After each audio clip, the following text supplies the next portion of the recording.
NATO has called on the Syrian and Russian governments to stop carrying out airstrikes in Syria after 33 Turkish soldiers were reportedly killed in the country's northwest on Thursday.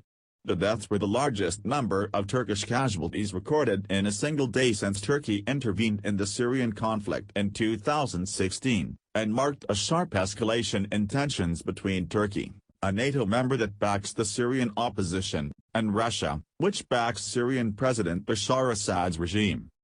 We call on Russia and the Syria regime to stop the attacks, to stop the indiscriminate air attacks, NATO Secretary-General Jens Stoltenberg said after an emergency meeting of ambassadors from allied nations in Brussels. We also call on Russia and Syria to fully respect the international law, he said. This dangerous situation must be de-escalated. Turkey called Friday's emergency NATO consultation in Brussels. The main backer of the Syrian opposition forces, Turkey is helping defend the last opposition stronghold in the country, Idlib.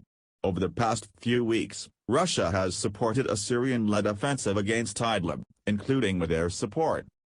Turkey's role in northern Syria has been a major point of tension for NATO, and questions have been raised over what allies would do if Turkey invoked Article 5 of the Washington Treaty, which requires NATO members to defend each other if any one of them comes under attack.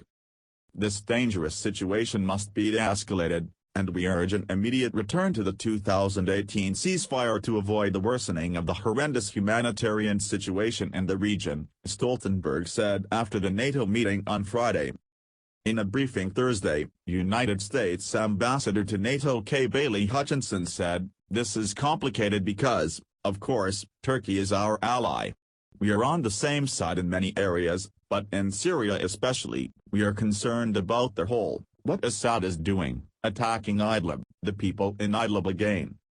The United Nations Security Council scheduled an emergency meeting on Idlib for late Friday. Worst humanitarian crisis in entire 9-year war. The fighting in Idlib has driven more than 950,000 people from their homes, creating what rights groups call the worst humanitarian disaster of the entire Syrian civil war. Trapped on the Syrian side of the Turkish border, many of the displaced cannot find space in any of the existing refugee camps, so they have been forced to create new, makeshift ones, CBS News Khaled Wasf reports. These makeshift camps offer no access to medical care or aid, and are particularly vulnerable to bad weather which has been hitting the region, Wasf says. Until recently, it was snowing there. After the snow, there were floods. Turkey, which already hosts around 3.6 million Syrian refugees, says it cannot accept more. On Thursday, after the Syrian airstrike that killed its soldiers, it reportedly opened its borders to Greece, following through on a threat it has repeatedly made to stop impeding the migrant route to Europe from the Middle East. The move appeared to be part of an effort to pressure NATO and the EU to support its campaign in Idlib, Britain's Guardian newspaper reported. On Friday, scores of migrants had gathered by the Turkish-Greek border, seeking entry into Greece, according to the Associated Press. The European Union warned that escalating tensions in Idlib could lead to all-out war. There is a risk of sliding into a major open international military confrontation, EU Foreign Policy Chief Josep Borrell tweeted Friday. Fighting in Idlib is also causing unbearable humanitarian suffering and putting civilians in danger.